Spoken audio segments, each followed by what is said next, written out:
O sea, que no habría que tratar el SIBO, sino encontrar de dónde viene el SIBO. De acuerdo. El SIBO no es una enfermedad, es un síntoma de algo. Alguna vez he venido algún paciente que me ha dicho, María, es que yo fui porque tenía problemas digestivos Derivaron al psiquiatra. y me han derivado al psiquiatra. ¿Y cómo te lo comes? Ah, no, pues me lo como de pie mientras pongo una lavadora, le doy de comer al niño, respondo el teléfono y tiendo una lavadora. Entonces se ha visto que pacientes que tienen helicobacter pylori agresivo tienen menos riesgo de desarrollar un cáncer de páncreas. Hay un error brutal de tratar, de pensar que hinchazón es SIBO. Niños Sí. con mucha sintomatología digestiva por acoso escolar, por bullying. Y es como, el niño no lo explica, es como que... Lo expresa en la tripa. Y es que me vienen pacientes con que, doctor, tomo un vaso de agua y me da dolor de tripa y me duele y me hincho. Claro, entonces...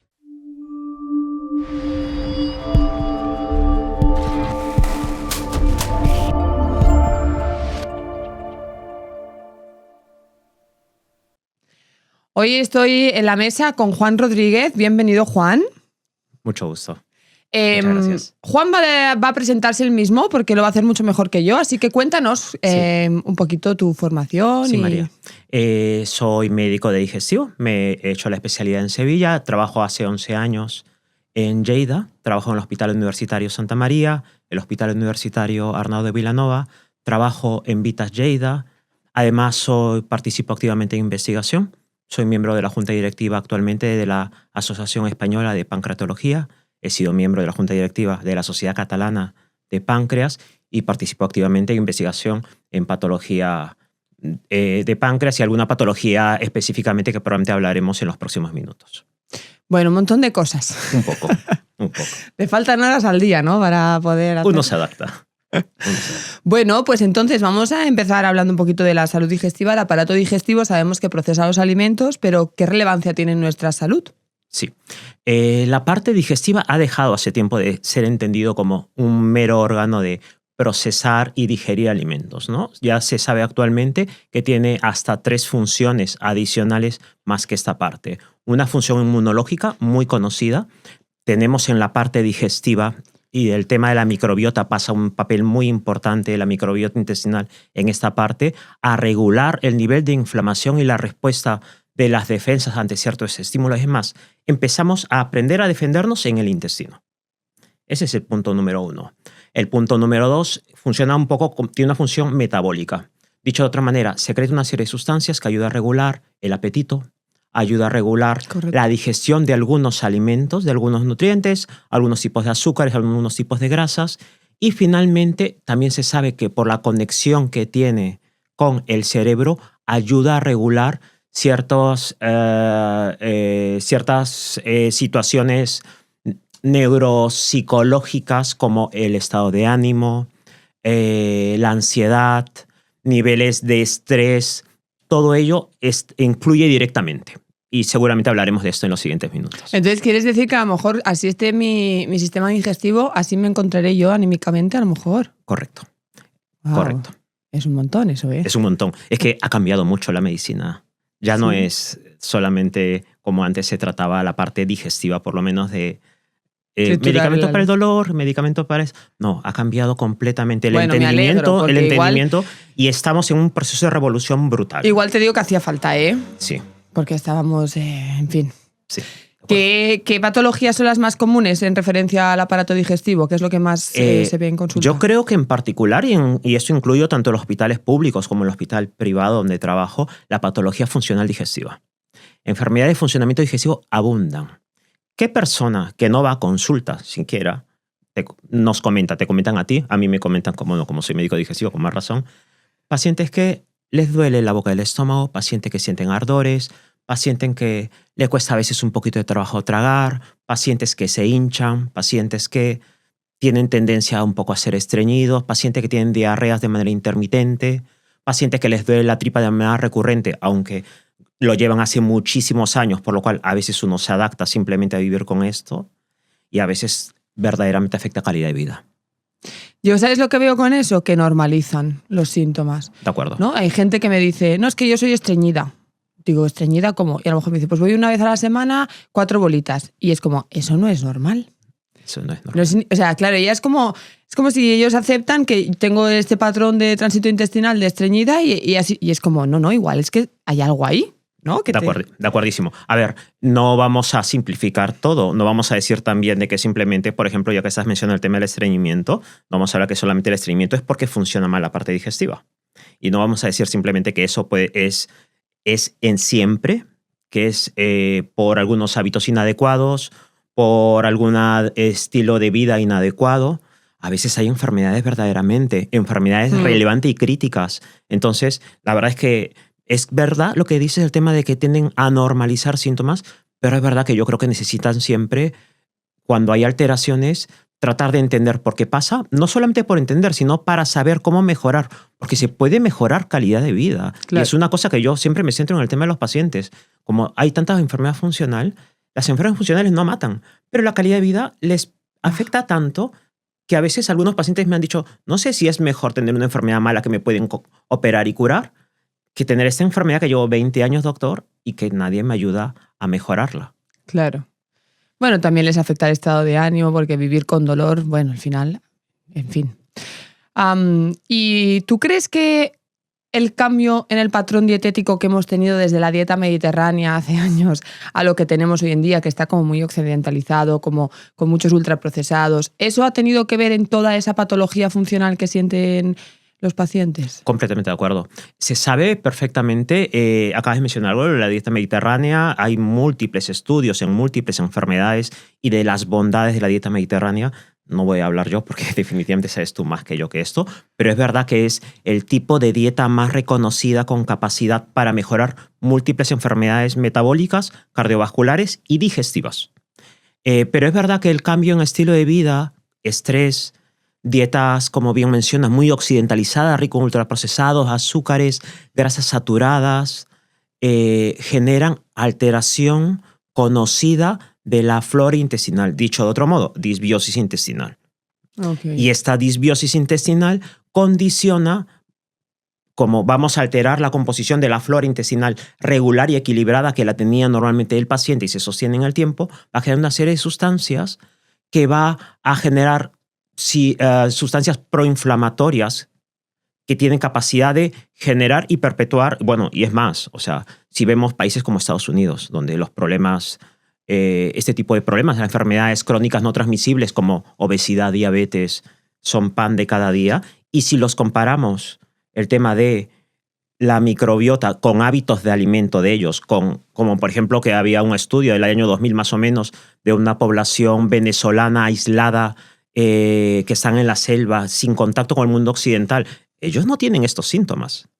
Ellos no tienen el tipo de alimentación que sí tiene la población occidental. Claro. Y la microbiota intestinal es completamente diferente. Entonces, hay una relación muy peculiar y está muy claro que nuestro estilo de vida, lamentablemente, no es necesaria, no nos ayuda a mejorar y a prevenir y a controlar los síntomas de muchas enfermedades que podemos tener o estamos desarrollando sin saberlo. Claro, fíjate que yo también veo que una cosa es verdad que la calidad de la dieta, pues como has mencionado, ¿no? Nos dificulta, pero luego también me parece que el estilo de vida que tú dices, ¿no? Que sería un poco el cómo come la gente, empeora muchísimo la sintomatología, ¿no? Porque de repente tú te pones a hacer, ¿no? Cuando haces la anamnesis y recoges ahí toda la historia y, ¿no? Y dices, bueno, ¿y cuál es tu rutina de alimentación? Pues desayuno tal, para comer esto. Entonces yo digo, ok, ¿no? Porque a lo mejor me dicen, como, me lo invento, unas judías verdes con patata y huevo cocido, que dices, muy Sí, bien, ¿no? Sano, correcto. ¿Y cómo te lo comes? No, pues me lo como de pie mientras pongo una lavadora, le doy de comer al niño, respondo el teléfono y tiendo una lavadora. Claro, no hay masticación, no hay grado de conciencia, al final, ¿no? Todo eso también tiene que perjudicar, porque yo siempre les explico, la digestión empieza en la boca, con la saliva. O sea, la saliva tiene sus enzimas que ya tienen que hacer su función y tú estás engullendo porque no masticas ni 3 veces, pues ¿cómo luego no vas a sentir pesadez? Entonces, ¿no? ¿Cómo sería un comer en cuanto a la metodología, el cómo tengo que hacerlo para que tenga una buena digestión? Me siento, mastico, ¿qué dicen? 40 veces, eso no sé igual si es muy tedioso. Porque... Eso, tener paciencia y tener conciencia de que estamos ingiriendo nuestros alimentos y después de la ingesta de alimentos, dejarnos reposar y descansar para que hay un sistema nervioso muy peculiar que se llama simpático y parasimpático. el sistema parasimpático, se encargue de contribuir a la digestión, que no lo vamos a lograr si estamos moviéndonos, venga, que hay que correr, hay que hacer esto, hay que hacer esto, nos ayudará mucho a evitar sintomatología. Es completamente cierta. Darnos un tiempo, es verdad que el proceso de nuestro estilo de vida, el estrés, que vamos corriendo, y no necesariamente comemos mal, pero la regla es que el que va corriendo come mal. Claro. Porque no da tiempo para sentarse a comer esta comida tan Y porque correcta. yo creo que ese estrés hace que la comida no sea prioritaria. ¿No? ¿Cuánta gente dice, pues venga, comemos cualquier cosa? ¿No? ¿Comemos cualquier cosa? No. ¿Qué es esto de comer cualquier cosa? Comemos cualquier cosa es una frase muy conocida. ¿Sí o no? Sí. Es comemos cualquier cosa. Pero ¿cómo cualquier cosa? Sí, nos cogemos aquí un bocata o unas tapas. Incluso hasta me dicen de la máquina vending un sándwich. Esos sándwiches que yo los veo desde la máquina vending y digo, Dios, qué palatabilidad tiene eso, ¿no? Qué placer te va a dar ese sándwich frío con esas salsas, que habrá quien le guste, ojo, pero yo pienso, ¿no? ¿Dónde queda el placer por la comida? ¿No? Todo como yo veo la nutrición, ¿no? Que no veo como el alimento para darme el nutriente, sino todo lo que engloba eso. Qué triste, ¿no? Que nuestro estilo de vida... De acuerdo. Es difícil porque, claro... Sí. Hazle entender tú al paciente que si comen 15 minutos será mejor que en 5 y que si comen 30 será mejor que en 15. Entonces eso les cuesta mucho. Cuesta mucho, pero es un tema de adaptar hábitos de vida. Yo siempre le digo a los pacientes, hay en la enfermedad de funcionamiento en particular, más fácil es una enfermedad que se puede curar o que se da un tratamiento de 1 semana o 2 semanas y se cura. Pero la gran mayoría de enfermedades son de mal funcionamiento, gestionadas y condicionadas por los malos hábitos alimentarios, por el tema de los estilos de vida y el estrés tan peculiar que tenemos actualmente, el mundo occidental cuanto menos. Y en ello, justamente, el tratamiento es cambiar un poco todo. Independientemente de medicación, independientemente de correctos hábitos alimentarios, es aprender a gestionar ese estrés. Claro, porque yo lo que veo mucho es como, fui al médico porque tenía molestias, que yo digo, esto lo arreglamos con una buena alimentación y un patrón, ¿no? Una conducta de alimentación mejorada, y me dio, yo qué sé, el omeprazol, lo que sea. Y es como, no, esa no es la solución, porque es como tapar, ¿no? Como parchear ahí el síntoma. El síntoma te está diciendo que algo estás haciendo mal. De acuerdo. Corrijámoslo. De acuerdo. Creo que hay un protagonista estrella en toda esta disfuncionalidad que es Helicobacter pylori, ¿no? ¿Cuánto escuchamos de Helicobacter pylori? ¿Quién es Helicobacter pylori y cómo funciona esta enfermedad? A ver, es una bacteria que nos la comemos. No existe otra manera de consumirla, por la boca. Es una enfermedad de transmisión orofecal. Orofecal quiere decir es que desde las heces, la parte fecal, se transmite a la boca. Entonces solamente ingresan por alimentos contaminados o por bebidas contaminadas. Y son restos de heces de personas que tienen la bacteria del estómago, por lo cual es una enfermedad de persona a persona. No tiene nada que ver ningún animalito, de ninguna mascota, ni ningún animalito que podemos tener en casa. Claro, esto se contagia de esa manera. El hecho de contagiarse, y el 70% de la población mundial de media la tiene, y no quiere decir que el 70% de la población mundial tiene síntomas, que son cosas diferentes, es verdad que está atado mucho con el sistema de salubridad. Por eso en países con peor sistema de salubridad hay mayor tasa de infección de Helicobacter pylori. Y en países con mejor nivel de salubridad, la tasa de infección disminuye, pero es una infección muy conocida. El hecho que haya infección y que genere cierto grado de inflamación en el estómago no es sinónimo que el paciente tenga síntomas, no es sinónimo que tengamos que hacer algo específicamente por ello, si en caso lo tiene. Es más, si tú no tienes ningún síntoma, y ya hablaremos si gustas de en quienes me interesa investigar independientemente de que el paciente no tenga ningún síntoma, porque hay algunos pacientes muy conocidos que tienen un riesgo muy peculiar de tener la bacteria, no tengo por qué investigar por qué la tienes, porque también se conoce perfectamente y hay estudios con respecto a ello que la infección por esta bacteria en etapas precoces de la vida ayuda a prevenir la presentación de algunas enfermedades autoinmunes, algunas alergias, y es más, en el cáncer de páncreas, que es una cosa en la que ya me meto porque son cosas que manejo más o menos regularmente. Hay varios estudios, aunque no son concluyentes, de que algún tipo de Helicobacter pylori. El Helicobacter pylori es como si fuera una gran familia, muchos hermanitos y todos se llaman Helicobacter pylori. Okay. Hay unos más agresivos y otros menos agresivos. Todos se llaman Helicobacter pylori. No todos son igual de agresivos. Entonces se ha visto que pacientes que tienen Helicobacter pylori agresivo tienen menos riesgo de desarrollar un cáncer de páncreas. Y al revés. Entonces, ¿vamos a infectarnos todos de esta bacteria? No. Son cosas que se han estudiado, se han relacionado. Hay más relaciones, si acaso, con respecto a algunas enfermedades autoinmunes y alérgicas, pero es verdad que no es correcto y el tema de tratar de manera general a todo el mundo y el Helicobacter pylori, si no genera molestias, está cumpliendo una función de estabilidad de nuestra microbiota gástrica. O sea, que yo puedo tener Helicobacter pylori y no tener síntomas y tener que dejar ahí la bacteria, o sea, como no eliminarla. De acuerdo. Entonces, ¿Hay alguna indicación en la que sí hay que erradicarla aunque no tenga síntomas? Solo habría que erradicarla si hay síntomas. Esto está basado, hay un consenso internacional europeo, los criterios de Maastricht, que son los últimos, el número 6, en la que hay 3 pacientes que tienen indicación de tratar el Helicobacter pylori. Pacientes con úlceras del estómago, del intestino. Da igual, o sea, si hay una úlcera que no sea mala, naturalmente, porque hay úlceras malas que son cáncer y hay úlceras que no son malas. Si hay una úlcera, pues se mata a la bacteria, si en caso la tiene naturalmente la persona en el estómago. La otra indicación es que el paciente tenga molestias del estómago, que se llama dispepsia. Okay. ¿Sí? O la otra indicación es un paciente que no tiene ningún síntoma, que son pacientes asintomáticos que tienen familiares de cáncer de estómago de primer grado. Dicho de otro modo, papá, mamá o hermanos con cáncer de estómago.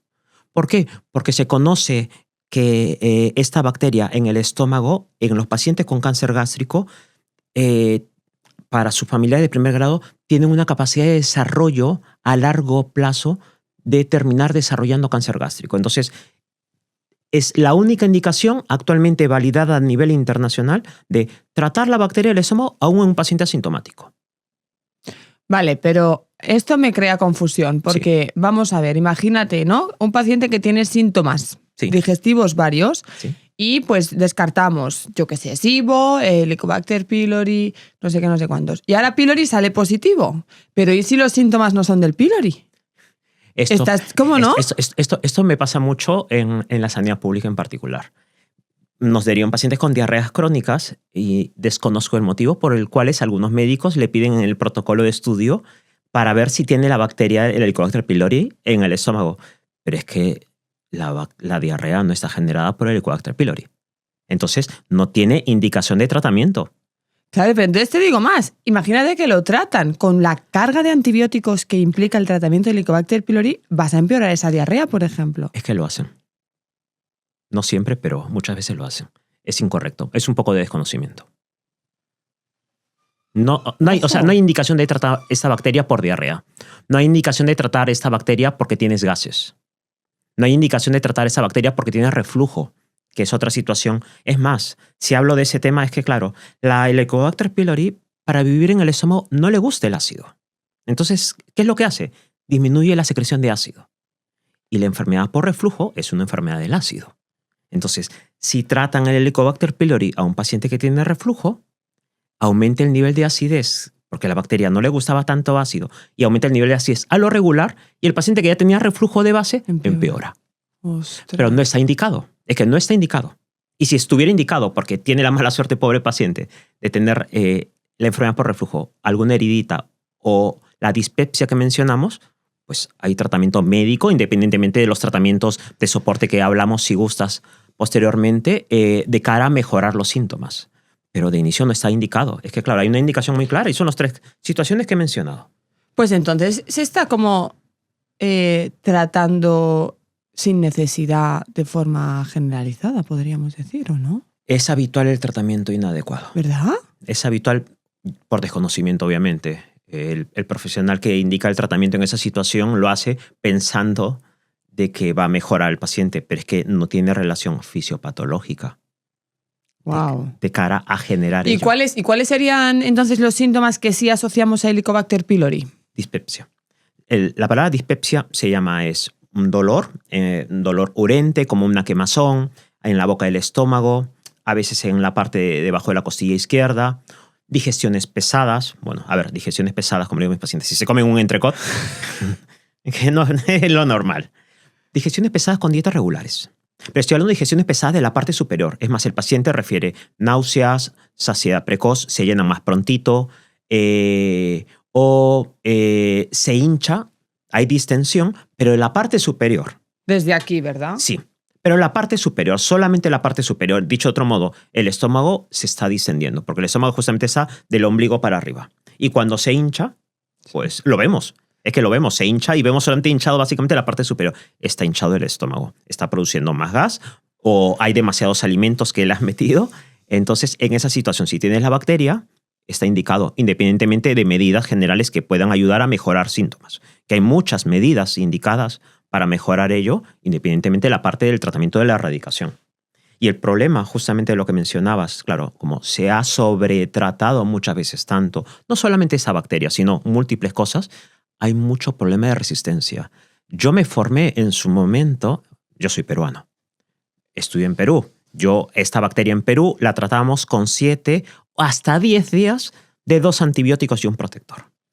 En Sevilla, en España, empezamos con que 7 días era muy poco, 10 días por lo menos. Y actualmente, desde el año 2014, son 3 antibióticos y un protector.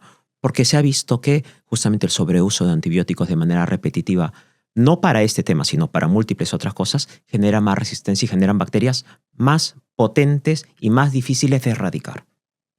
O sea, que no se trata con... Creo que los pacientes me dicen a mí como 14 pastillas al día, algo así, una locura. Más o menos.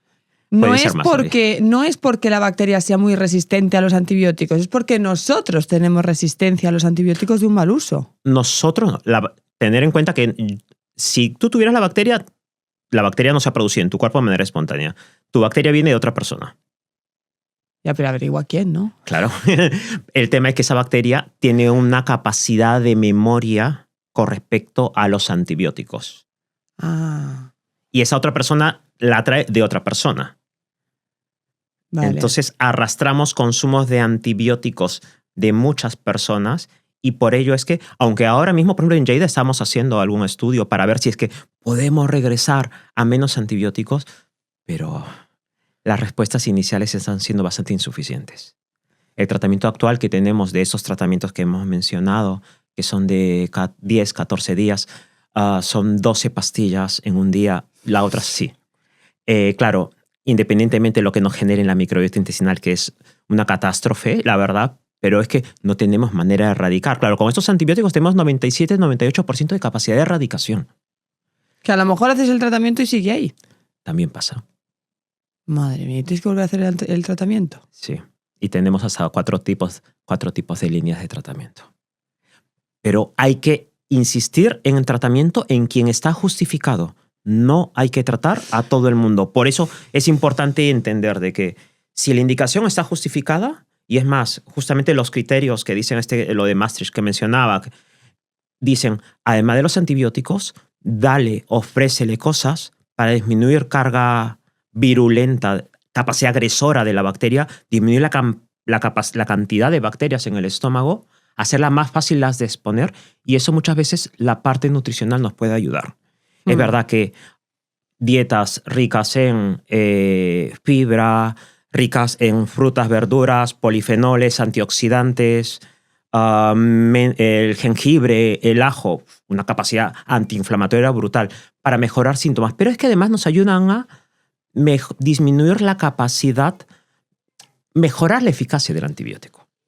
Vale. O sea, y no es una cosa, yo lo digo así, pim pam pum, en la consulta, no es una cosa en la que nos centremos los médicos normalmente, pero claramente esta guía internacional médica exclusivamente nos dice, independientemente de los antibióticos están justificados en este grupo de pacientes, es indispensable optimizar el tratamiento. Y para optimizar el tratamiento, creo, y hago un mea culpa, creo que la parte de los médicos, entre baja formación que tenemos de manera general en este tema y el poco tiempo probablemente que tenemos y a veces las pocas ganas que puede haber, hace que simplemente es más fácil decirle tome sus pastillas 10 días, 14 días.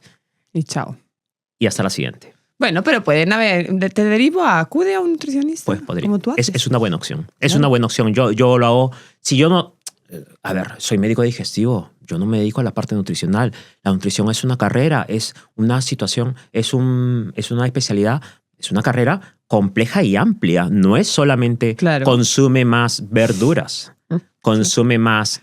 Fibra, más. No, sí. no. Hay que individualizar gustos, actividad, enfermedades.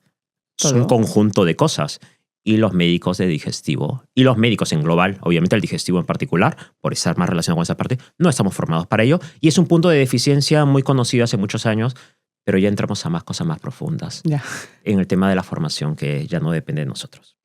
Por eso, no, pero si a mí, o sea, como al final es igual que yo, a mí me llegan ciertas cosas y esto es para el médico, ¿no? Es como cada uno lo suyo, pues el médico que derive a los nutris y los nutris derivamos a psicólogos, a médicos, a entrenadores. Por eso es un trabajo, claro, a mí me gusta mucho la parte particular, la parte de enfermedades es de este tipo, porque hay un trabajo muy en equipo. Multidisciplinar, Sí, claro. pero muchas veces, claro, eso es difícil en ciertas entidades, en ciertas situaciones Sí. de carga asistencial extremadamente elevada. Entonces, pero el trabajo multidisciplinar favorece finalmente al enfermo. Desde luego. Completamente de acuerdo. Desde luego.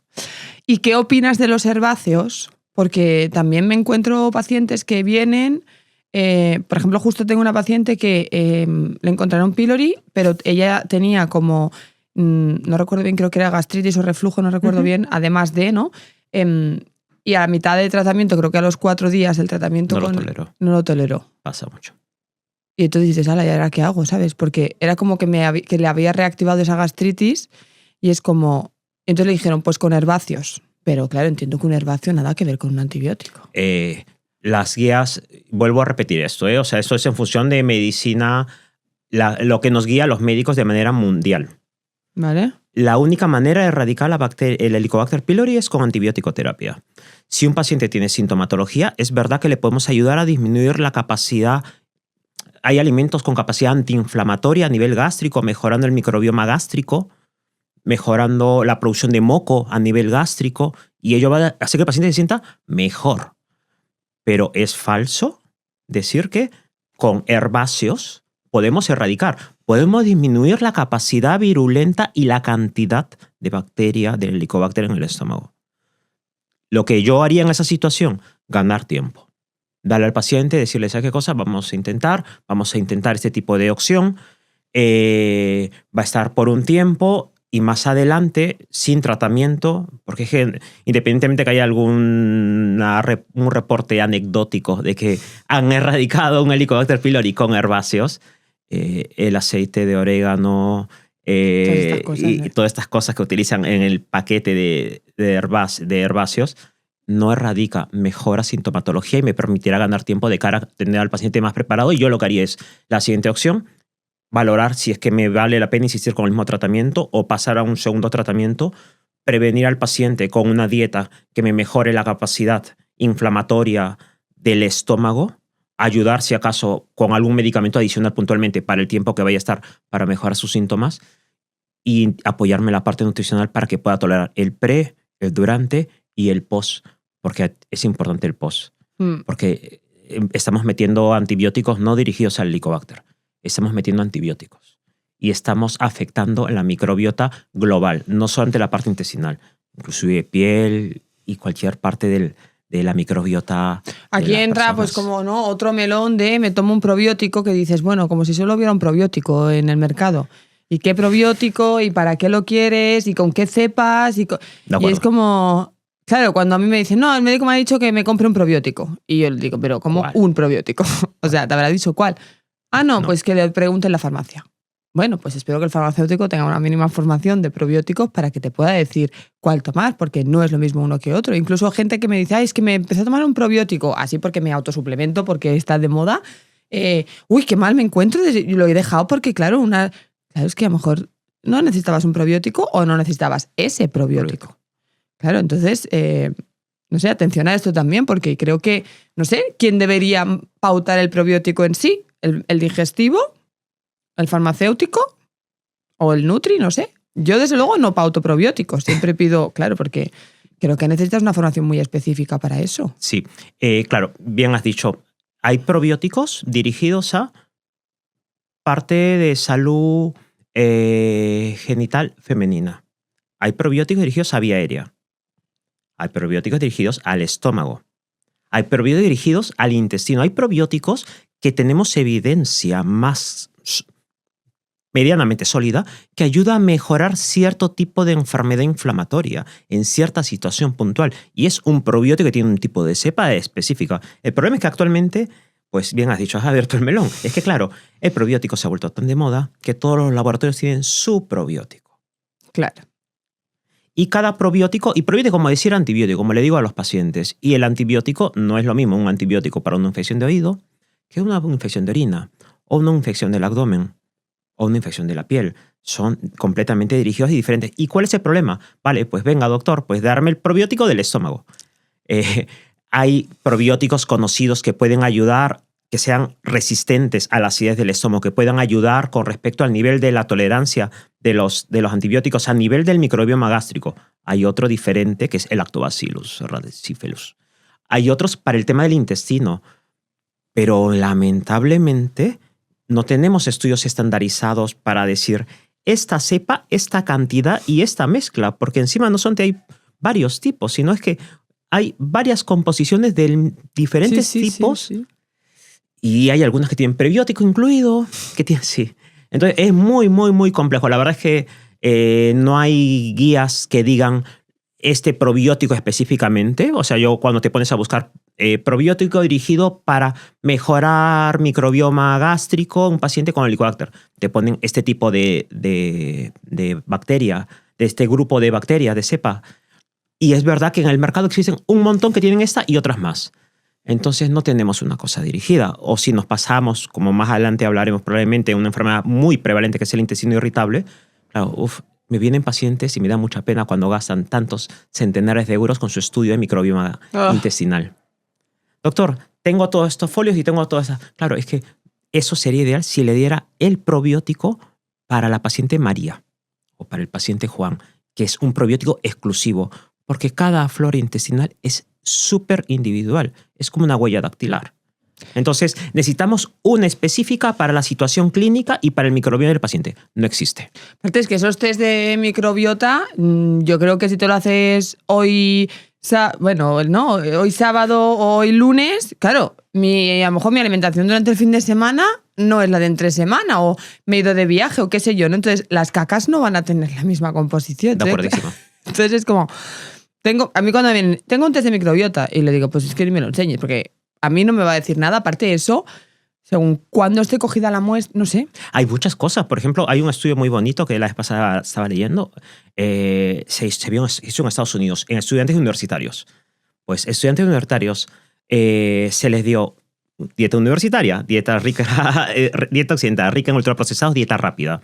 Y al mismo grupo de estudiantes universitarios se les cambió a una dieta saludable, más rica en fibra, antioxidantes y una dieta controlada. Se vio el cambio de microbiota brutal, no solamente en el tema de microbiota, decir, vale, pues hacen diferentes tipos de bacterias en las heces, pero es que cambiaba sus niveles de estrés. Total. Cambiaba inclusive su nivel de eficiencia de cara al tema de estudio. Claro, esto estimulado por antes relacionado con el tema del estrés. Y si nos metemos un poco más profundos, se ha visto, esto ya es cosa de ratas, estudios muy básicos, que a las ratitas que les hacen correr más y a las ratitas obesas que no les hacen correr más, aunque tengan el mismo tipo de alimentación, su microbiota cambia. Y si es que le transmiten las heces de las ratitas que corren y que hacen ejercicio con respecto a las que comen lo mismo, pero no hacen ejercicio, les ayudan y se vuelven más activas. Imagínate. Porque la microbiota transmite ciertas sustancias, producen a nivel intestinal de placer que llega al cerebro que estimulan a hacer deporte. Esto todavía no se ha reproducido en humanos, pero se está viendo en la parte básica. Y así como esto... Un montón de cosas. Un montón de cosas. Luego hay... pues otra patología también muy común en el paciente digestivo, que es el síndrome de intestino irritable, que yo tengo la opinión de que muchos médicos usan eso como el saco roto. En plan, tienes síntomas, te hago el tratamiento y no funciona, sigues teniendo síntomas, nada, ¿no? Todo te sienta mal, tal. Bueno, pues tienes intestino irritable y a vivir con ello. Y chao. Pero y chao de verdad, porque a mí me viene y me dice, María, es que me han dicho que tengo síndrome de intestino irritable y no sé qué hacer porque yo me encuentro mal. Pero ellos me dicen que, bueno, que tengo que vivir con esto. ¿Qué es exactamente? Y eso no es el saco roto. Sí. El intestino irritable probablemente debe ser de las enfermedades funcionales más frecuentes, ¿sí? De las consultas de digestivo. Es una enfermedad de mal funcionamiento de la parte digestiva, de la parte del intestino delgado y del colon. No es solamente mal funcionamiento. Ya se ha visto actualmente y se sabe que hay inflamación. Inflamación no inflamado, el paciente le llama inflamado me hincho, no. Inflamado de células inflamatorias en las capas del intestino. O sea, calprotectina alta. Calprotectina es una proteína que nos sirve para evaluar la inflamación de cierto nivel de la superficie. Dicho de otro modo, no necesariamente una calprotectina alta, pero es verdad que se ha estudiado que a nivel de la mucosa hay más aumento de cierto tipo de células proinflamatorias en los pacientes con intestino irritable que en los pacientes que no tienen intestino irritable. El intestino irritable, uno de los problemas importantes es, independientemente de que funciona mal y hay inflamación, es que sienten demasiado. Hay hipersensibilidad visceral. Sienten lo que una persona sin intestino irritable es tener un gas que pues lo aguantas y lo tiras cuando puedes, ellos no pueden. Les es doloroso. O, por ejemplo, el tema como algunas, más de uno, que no tenemos intestino irritable, pues algún día nos cuesta un poco de trabajo defecar, otro día podemos hacer las cacas un poquito deshechas. A ellos ese tipo de situaciones les genera una contracción del intestino que es normal y regular. Pero por su nivel de sensibilidad que lo tienen tan alto, genera dolores verdaderamente incómodos. Entonces, dicho teóricamente, ¿qué es el intestino irritable? Es una enfermedad de funcionamiento digestivo que se diagnostica clínicamente y exclusivamente clínicamente. Es dolor abdominal asociado a cambio del hábito defecatorio en los últimos 3 meses. Naturalmente, en la parte médica tenemos que excluir, porque eso también puede ser generado por una enfermedad orgánica, una enfermedad más relevante que algo que mal funcionamiento, que no te va a matar, pero como hemos hablado inicialmente, sí te va a afectar tu calidad de vida, que es como te llega a ti, y muchas veces también me llega a mí. Tenemos que aclarar esa parte, pero clínicamente muchas veces ya lo sopesamos. Ya lo diagnosticamos o ya lo tenemos claro en la cabeza. Es verdad que es un saco roto y es verdad que muchos compañeros pues dicen, pues vale, tienes un intestino irritable, vete a casa, tú no te estreses tanto. Tal cual. Palabras literales. Sí, tal cual. Palabras literales. Ni siquiera se centran en el tema de tal vez de alimentos para mejorar discretamente un tanto los síntomas, porque la verdad es que es un manejo bastante complejo el tema del intestino irritable. O sea, no solamente es un tema alimentario, no solamente es un tema de medicamentos para el dolor, no es un tema de actividad física para mejorar el tema de la sensibilidad. Hay medicamentos que hay que, como he mencionado, hay hipersensibilidad visceral. Y si hablamos de la hipersensibilidad visceral, nos metemos a una cosa muy peculiar que es el sistema nervioso del intestino, que funciona como el sistema nervioso del cerebro y que produce sustancias idénticas. Y por eso es que muchas veces los médicos que nos dedicamos a esto podemos dar medicamentos para modular y equilibrar ese aumento de sensibilidad que tienen por esta alteración de estas sustancias que se llaman neurotransmisores. Entonces, es un manejo muy complejo. No es nunca muy pocas veces los cuadros muy leves, la verdad, se pueden manejar fácilmente. Los cuadros moderados y graves requieren un manejo multidisciplinar de nutricionista, digestivo, psicología, es indispensable y son las 3 puntos que no se suelen hacer en paquete en conjunto. Porque normalmente, si acaso digestivo hace algo, o si acaso, en el mejor de los casos, le deriva al nutricionista y poca cosa más. Es muy complejo y muchas veces te sientes como limitada a la hora de ayudarle porque dices, ¿qué tal con este tipo de alimentación? Ay, pues es que tengo síntomas, es que todo me sienta mal. Claro, al final, ¿qué hacemos? O sea, ¿cómo abordamos eso? ¿Cómo le mejoramos la calidad de vida? Y no sé, yo muchas veces, a ver, porque es Carlota la que lleva principalmente todo lo de digestivo, sí, pero yo también tengo algún paciente y piensas, ¿qué está pasando en ese cuerpo? ¿Y de dónde viene esto? ¿Cuáles son las causas de esta patología? Si valoramos hace 50 años la prevalencia de intestino irritable, era extremadamente más baja que la actual. ¿Sí? ¿Y qué es lo que ha cambiado? Pues lo que hemos mencionado inicialmente. Cambios en estilo de vida, estrés y alimentación y sedentarismo. ¿Sí? Todo ello condiciona una cosa muy conocida, el tema de la disbiosis intestinal, alteración de la flora intestinal regular, sana y equilibrada, preparada para reaccionar ante estímulos nocivos. Eso lo perdemos con el tiempo. Entonces, todo ello condiciona pues, mayor producción de sustancias inflamatorias en el intestino. Las sustancias inflamatorias del intestino tienen más capacidad, tienen una función importante de cara al movimiento intestinal. Por eso es que los pacientes con intestino irritable pueden ser o estreñimiento o diarrea. Entonces, hay cierto tipo de alteración de la microbiota que condiciona algunas para generar un enlentecimiento del funcionamiento digestivo y hay otras que aumentan la motilidad digestiva. Sí. Justamente por eso es que el manejo no puede ser nunca idéntico y encima hay un cuadro más complejo, que se mezclan las dos. Sí. Entonces ya no puedo dar ni una ni otra.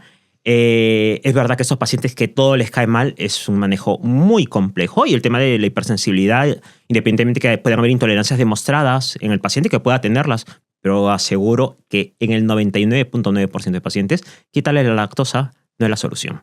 Ni quitar la fructosa es la solución, ni hacer todas las pruebas de intolerancia habidas y por haber y decir, eres intolerante a todo. Ya. Y reduce un poco todo y ya está. No. ¿Y esa hipersensibilidad se puede mejorar y reducir o no? Se puede mejorar y reducir. ¿Con fármacos o cómo? Hay más que fármacos, que existen fármacos, y es verdad, yo lo utilizo con respecto a ello. Hay unas recomendaciones que se recomiendan en el tema de la dieta NICE, que es una dieta mediterránea, actividad física, que es importante. Me interesa mucho y yo siempre insisto mucho con el tema de regular el estrés, porque creerme que los pacientes con intestino irritable, que el estrés es un cofactor importante de cara a sintomatología, no solamente están afectados de la tripa, están afectados de múltiples otras cosas. El estrés le afecta por múltiples otras zonas. Entonces, ¿crees que el estrés es subjetivo? Que si tú y yo tenemos el mismo estrés, a ti te puede afectar de una manera y a mí otra. De acuerdo. ¿Sí? De acuerdo. Y eso tiene que ver porque el estrés condiciona cambios diferentes en cada persona. Tu microbioma no es lo mismo que mi microbioma, te lo aseguro. Independientemente de que ninguno de los dos en teoría tengamos intestino irritable. Pero los dos seguramente debemos tener estilos de vida diferentes. Aunque nos tratemos de cuidar con alimentos de manera general, son diferentes con seguridad. Y aunque no tengamos estas patologías, el estrés, cómo te afecte a ti o cómo me afecta a mí, será diferente. Por eso hay una cosa, y eso, la relación de, justamente yo lo microbioma, sin ser un especialista profundo en el microbioma, porque he mencionado en la parte de la introducción, yo me dedico a investigar otras cosas, pero es verdad que manejo mucha patología funcional. Y en la patología funcional digestiva, dentro de lo que está el intestino irritable, la microbiota es crítica. Y entender el tema del estrés en esta patología es en el día a día. ¿Qué persona, de manera general, con un poco más de estrés de su habitual, no le genera, que tengo que ir al baño? O, un estrés súper intenso, qué dolor después de ello. Claro, porque el estrés condiciona un aumento de secreción de ácido en el estómago, disminuye la producción de moco y eso genera inflamación y el paciente puede generar molestias en el estómago. El estrés condiciona alteración del movimiento intestinal y la alteración del movimiento intestinal hace que vaya corriendo para antes al baño porque tenga diarrea, y no es una diarrea crónica y prolongada, simplemente en la situación aguda de salir de mi estándar de estrés aumenta y me afecta en función de lo que tenga mi microbiota de producir. Pasa una cosa con la microbiota en particular. Cuando comemos alimentos, la microbiota es como si fuera un ejército de obreros de una fábrica. Nosotros vamos comiendo y la microbiota va produciendo una serie de productos, dentro que están los ácidos de cadena grasos, que son antiinflamatorios intestinales conocidos, y sustancias para que el sistema nervioso del intestino se relacione con el cerebro dependiendo cómo esté. Claro, si mi microbiota la tengo afectada, lo que vaya introduciendo o la tengo normal y voy introduciendo alimentos inadecuados, voy a generar cambios en ese tipo de sustancias y voy a romper el equilibrio normal que mantiene en el día a día mi intestino con mi cerebro. Ya. Es complejo, ¿eh? Es muy complejo. Y entonces es verdad que todo le sienta mal, porque claro, yo a veces, además tengo otra paciente, ¿no? Que hubo una semana que le dije, mira, todo te sienta mal, dije 0 fibra. Y vamos a comer arroz y pollo, 4 días. No puedes encontrarte mal con arroz y pollo 4 días. Se encontraba mal. Me hincho, tengo molestias. Y yo digo, arroz y pollo. O sea, 0 fibra, 0 FODMAP, 0 todo. ¿Cómo puede un arroz y pollo durante 4 días, que yo sé que es hiperaburrido, pero ya era una cuestión de ¿qué está pasando aquí, no? Porque pensé, si con arroz y pollo te encuentras mal, dietéticamente poco podemos hacer. O sea, o pasamos, porque claro, a veces también pienso, pues, y con perdón, a la mierda, ¿sabes? Te lo vuelvo a introducir todo porque, total, te vas a encontrar mal. Igual, pues al menos nutrimos a la microbiota. Lo hago siempre. Claro, porque al final dices, ya está. Si todo te cae mal, no tiene sentido que no hagas tanto. Las dietas restrictivas es otro problema enorme. Y me vienen mucho pacientes a la consulta con pacientes con dietas restrictivas, con tendencia a la desnutrición, literalmente, por lo menos calórica. Y me vienen, claro, es que me vienen muy afectados. Y con las dietas tan restrictivas me vienen mal.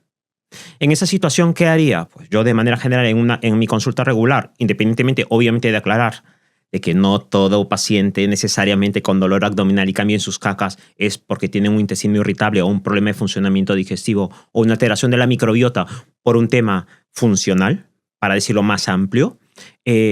Aclarando que no hay eso, yo trataría en esa situación a un paciente que está tan afectado, porque vienen afectados, vienen llorando a consulta. Yo les trataría, para empezar, la parte, tener en cuenta que, como he mencionado, hay un sistema nervioso en el intestino. Y si todo lo que entra te está cayendo mal, tu sistema nervioso en el intestino está fallando.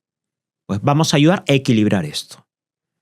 Y pautaría medicamentos que existen. Existen medicamentos que llaman neuromoduladores.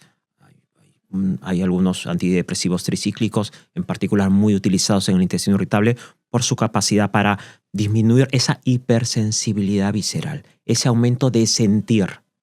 Lo que siento normalmente, lo siento de manera exagerada.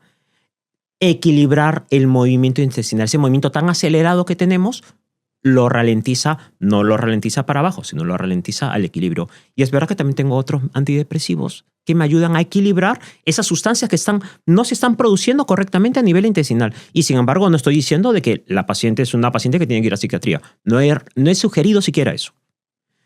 Empiezo con eso y una vez que tengo a la paciente un poquito mejor, empiezo a trabajar todo el resto de cosas. Pero un paciente que todo le cae mal, hay un problema claro de mal funcionamiento del sistema nervioso intestinal. No tiene sentido que alimentos extremadamente correctos, y es que no puede ser posible que un vaso de agua te caiga mal. Y es que me vienen pacientes con que, doctor, tomo un vaso de agua y me da dolor de tripa y me duele y me hincho. Claro, entonces... Claro, y a veces pienso, habrá que ver si ese me hincho es subjetivo, porque claro, al final, yo qué sé, una mínima distensión también hay con la digestión de los alimentos. Pero ahí entramos a ver con el tema de hipersensibilidad, porque esa hinchazón en general les molesta. Mientras que tú, que estás bien, yo que estoy bien, me hincho un poco, pues me hincho, soy consciente de que me hincho. No me molesta, pues no pasa nada, esto desaparece. El problema de ellos es que tienen alterada su percepción de sensibilidad.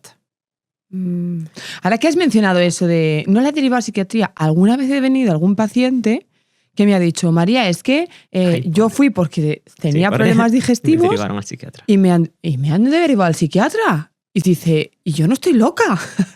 Ahora entiendo, pues. Claro, porque muchos también dicen, pues no van y me dan un antidepresivo. Claro, y es como, ¿no? Como que tendrá que ver.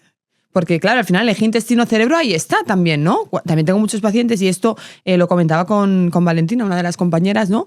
Que se ve mucho en clínica, sobre todo más paciente infantil, niños, ¿Sí? Con mucha sintomatología digestiva por acoso escolar, por bullying.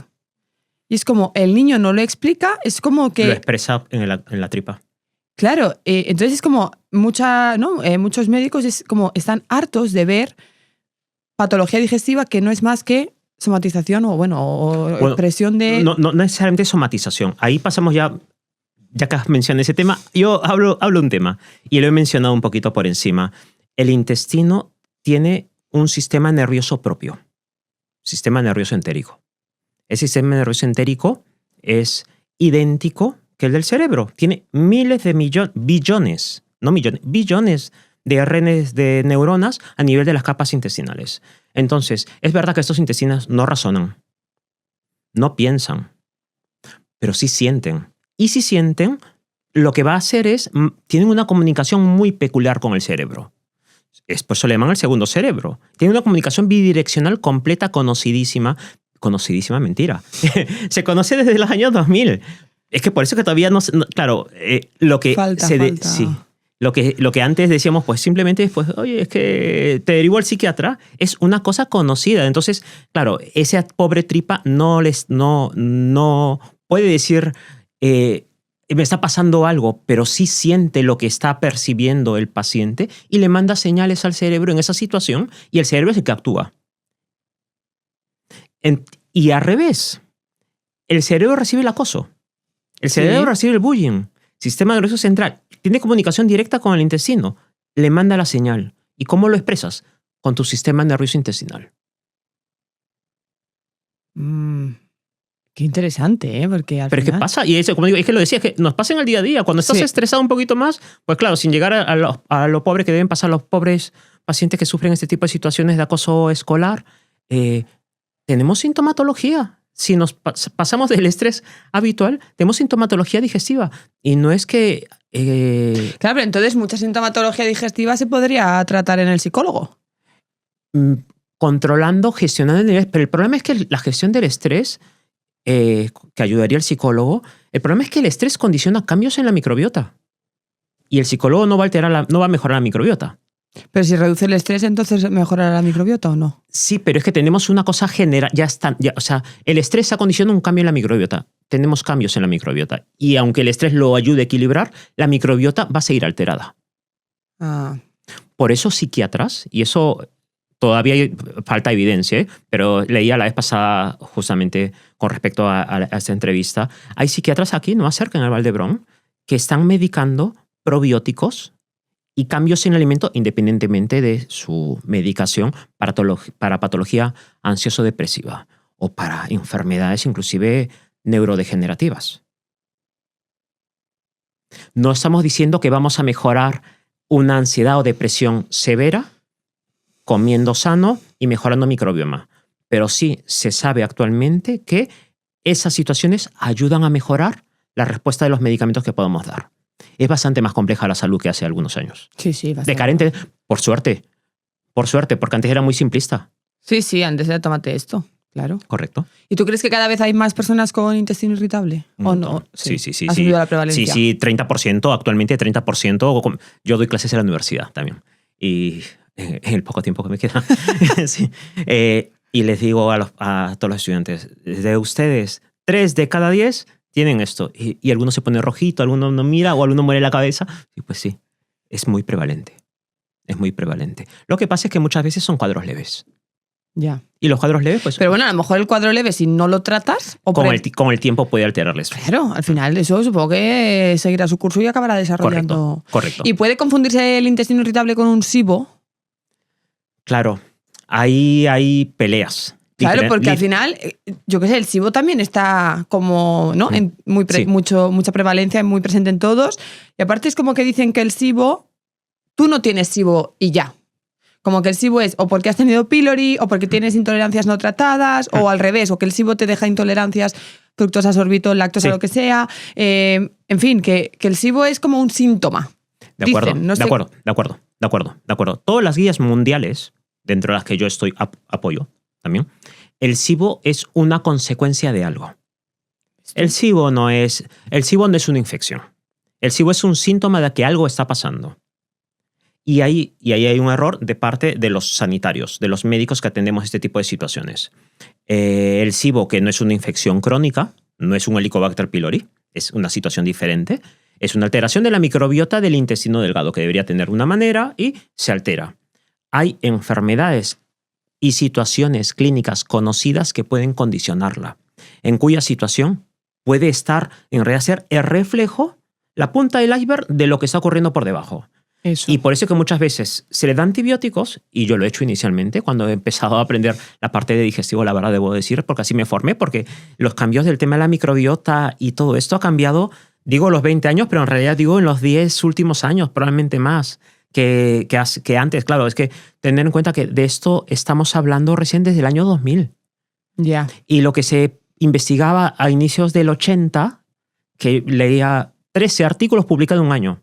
Actualmente vamos por más de 20.000 artículos por año publicados del tema. Hay un conocimiento súper amplio. Entonces, es verdad que hay situaciones y hay enfermedades que condicionan SIBO, en cuya situación, si no lo controlamos o no lo diagnosticamos, Sonte estamos tratando la manifestación de algo que luego del tratamiento el paciente puede mejorar y luego recurrir. Y el tratamiento no va a ser dar más antibióticos y antibióticos y antibióticos, porque condicionamos un problema que hemos mencionado antes, problema de resistencias.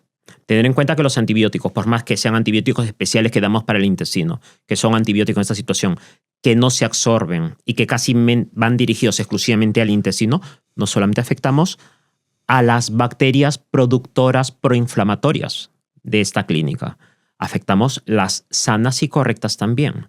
Entonces, cometemos un error al alterar la microbiota, al tratar solamente la punta del iceberg cuando en realidad tenemos algo por debajo que no estamos solucionando y el paciente recurre.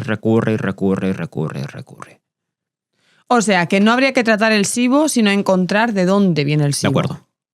El SIBO no es una enfermedad, es un síntoma de algo. No es una enfermedad. Entonces, claro, es como si tengo dolores recurrentes de cabeza y me tomo un paracetamol. Correcto. El dolor va a volver hasta que no encuentro qué me provoca el dolor de cabeza. Correcto. Pues no veas la de... Hay trabajo. Claro, porque... Pues... Pero es verdad, a ver, vamos a decir, se hace un montón, hay un estudio protocolizado de muchas causas, situaciones quirúrgicas, situaciones de enfermedades médicas, medicamentos que lo condicionan, y no siempre encontramos causa. Claro. Eso también es verdad. Entonces, en esa situación, pues venga, pues sí, el paciente tiene... Hay una cosa importante, y eso es una cosa que hablo constantemente con mis compañeros, que no sé si verán este vídeo. Claro, hay un error enorme de los médicos de digestivo, y no hablo de mis compañeros, sino hablo a nivel global, y lo dicen los más conocedores y productores de investigación de esta área. Hay un error brutal de tratar, de pensar que hinchazón es SIBO. Hay hinchazón, hay SIBO. Trato antibióticos y ya. Y no funciona. Muchas veces estas personas hinchadas, que es un SIBO o IMO, si les suena a algunas personas, del sobrecrecimiento de bacterias, de estas subgrupos de metano, que son las arqueas. Claro, la causa es el estreñimiento. Y solo trato su estreñimiento y desaparece la hinchazón. Y no le da un bendito antibiótico. Ya. Bueno, yo creo que hay desconocimiento, como tú dices, falta de actualización generalizada.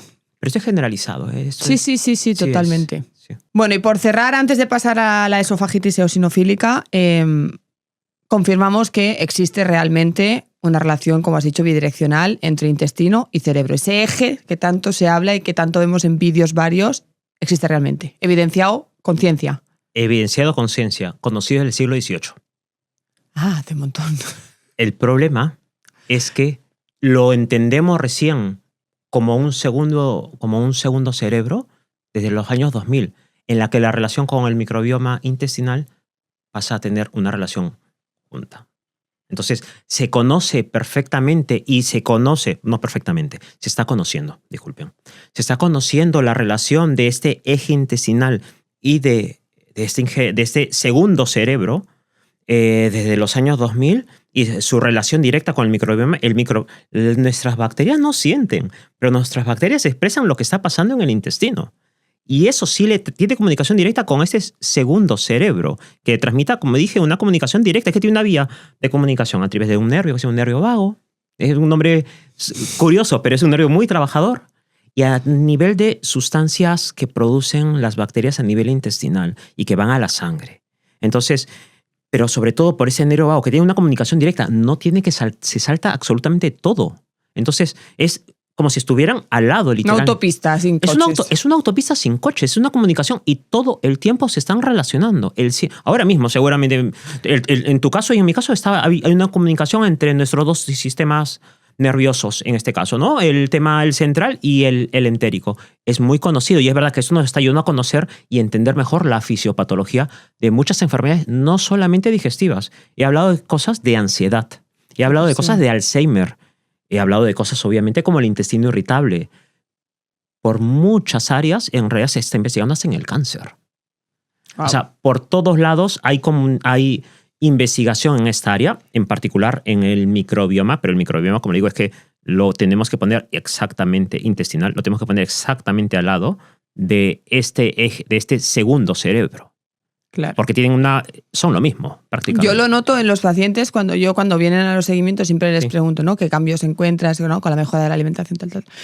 Y muchos me dicen, el estado de ánimo, estoy como más contenta, me dicen la mayoría. Y es como, ahí lo tienes. Es que pacientes que están restringiendo todo el tiempo todo. Ya. Y que no encuentran en lo más sencillo de la vida que hacemos, que es comer, el placer de comer, independientemente de que nuestras bacterias producirán sustancias correctas para estimular por ese sistema nervioso y esa autopista al cerebro y decir, tienes centro de placer, siéntete mejor. Independientemente de eso, tiene que amargar. Si es que tienes tantas restricciones y no hay... Ya, eso ya es otro melonazo que no vamos a abrir, pero amarga y otras muchas cosas. Sí. Venga, vamos entonces. Esofagitis eosinofílica. Sí. ¿Qué es? A ver, es una enfermedad inflamatoria del esófago. Nada más que del esófago. Es una enfermedad inflamatoria de base genética. Dicho de otro modo, la persona nace con predisposición a desarrollarla. Hay una serie de estímulos que ocurren en sus primeros años de vida y que con el tiempo y las cosas que respiramos o comemos, porque hay una mezcla de las dos cosas, terminamos desarrollándola. Esta enfermedad inflamatoria del esófago, del 100% del esófago, lo que va a condicionar es mal funcionamiento del esófago. ¿Y cómo lo siente el paciente? El funcionamiento del esófago es deglutir. Deglutir, llámese el proceso de ingerir alimento y que pase hasta el estómago. El paciente va a tener dificultad para deglutir. Va a tener episodios de me cuesta trabajo tragar aquí o me cuesta trabajo tragar aquí, me atasco a veces, tengo que respirar, tomar agüita, tener paciencia, evitar algún alimento para evitar, y era justamente lo que mencionabas, hacen muchos síntomas evitativos. Y claro, pues diríamos, pues, doctor, ¿y qué pasa? No pasa nada, pues que coma tranquilito, que le viene bien para estar tranquilito y estar relajado, que es bueno para la digestión. Pero el problema de esta enfermedad inflamatoria es que si no se trata correctamente, es una enfermedad que tiene la tendencia a cicatrizar. Dicho de otro modo, el diámetro del esófago pues es un diámetro medio de 18 a 22 milímetros. Los pacientes empezarán a reducir el calibre. Y si reduce el calibre, pues va a ser que ya no va a pasar todas las comidas necesariamente comiendo. Sigue y llega un momento en el que ya no pasa nada. ¿Y que se alimentan con purés? No, pues no llegan a urgencias.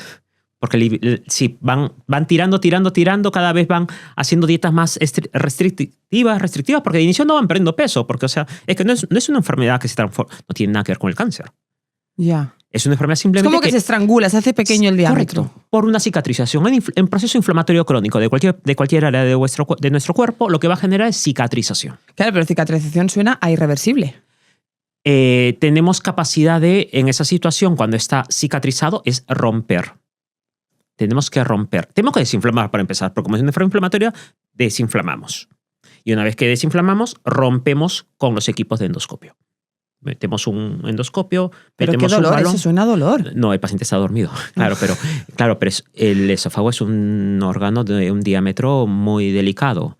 Y como yo le digo siempre a mis pacientes cuando me llegan, que casi nunca me han llegado en esa situación, tenemos cerca el pulmón y el corazón.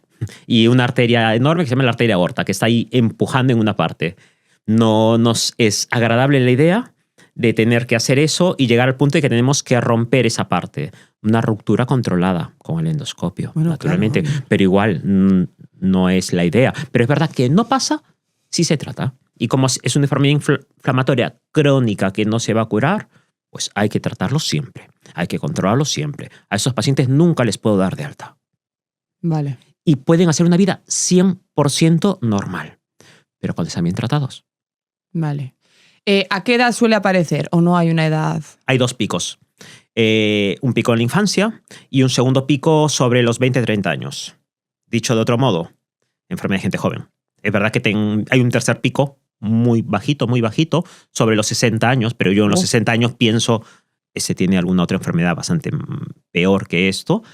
También existe en esta situación, pero sobre todo es una enfermedad de pacientes jóvenes. Y el síntoma principal es como que te cuesta... Dificultad para tragar. Dificultad para tragar alimentos sólidos. A veces genera dolor de pecho, a veces se atascan. Cuesta trabajo tragar aquí o cuesta trabajo tragar aquí. Pero cuesta trabajo tragar alimentos sólidos. y es intermitente. Claro, la diferencia de otras enfermedades potencialmente malas como el cáncer es que el cáncer va reduciendo siempre.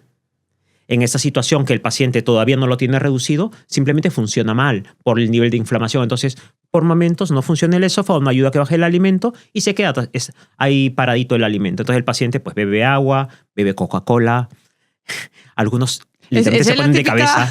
Es la típica patología que la Coca-Cola me ayuda. Te dicen, yo sí, porque claro, la Coca-Cola desatasca.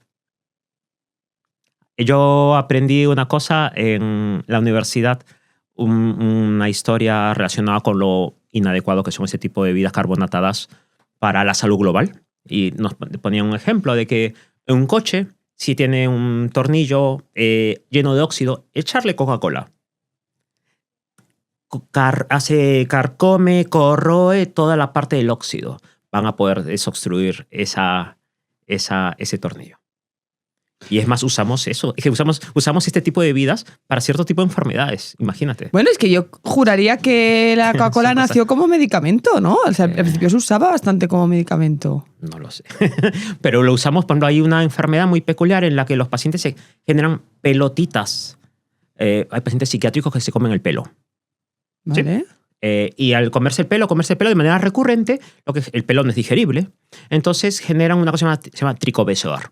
Tricobesoar es una pelota de pelo, como la de los gatos. No como la de los gatos, porque los gatos lo vomitan.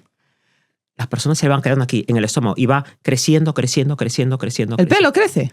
Bueno, porque vas metiendo pelo. Ah, vale, vas llenando. Vale. Va creciendo porque vas alimentando y eso termina obstruyendo. Y pues cuando son de fibra, porque hay algunos pacientes que tienen enfermedades que por la fibra alimentaria le genera esto, a veces podemos inyectar Coca-Cola en esas pelotitas. Ay, Dios. Sí, la medicina es peculiar. Es bonita, parece bonita, es muy bonita. Es muy bonita. Pero bueno, me salió mucho de la esofítica acidofílica, lo siento.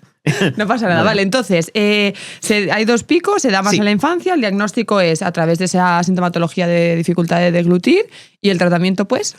El diagnóstico es endoscópico. Hay que hacer siempre una endoscopia. ¿Vale? Porque siempre hay que aclarar, independientemente de la edad, que la enfermedad, ver que no haya nada malo, entre comillas, teniendo en cuenta que la enfermedad por sí no es una cosa buena.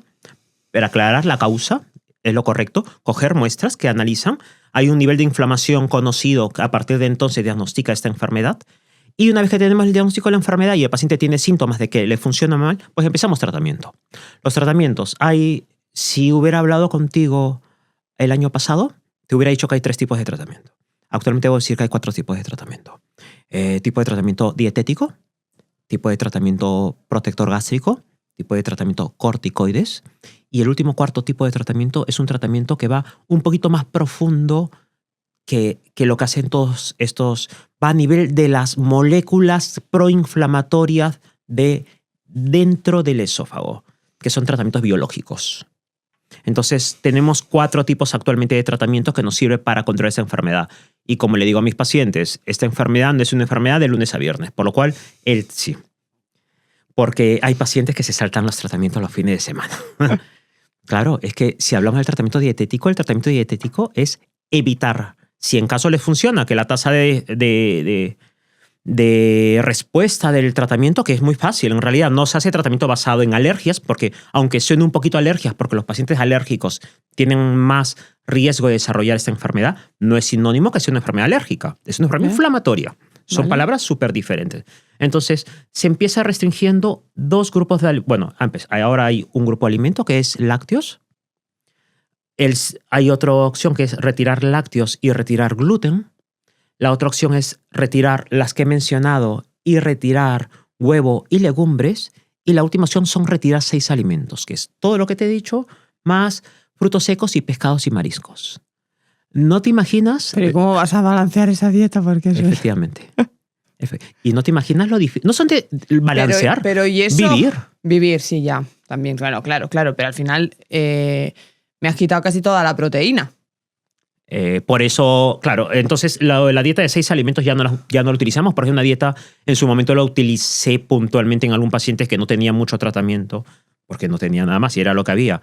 Una desnutrición brutal. Claro, es que... La dieta de 4 alimentos es muy complicada, pero claro, no es que van a retirarse los 4 alimentos toda la vida o los 2 alimentos toda la vida.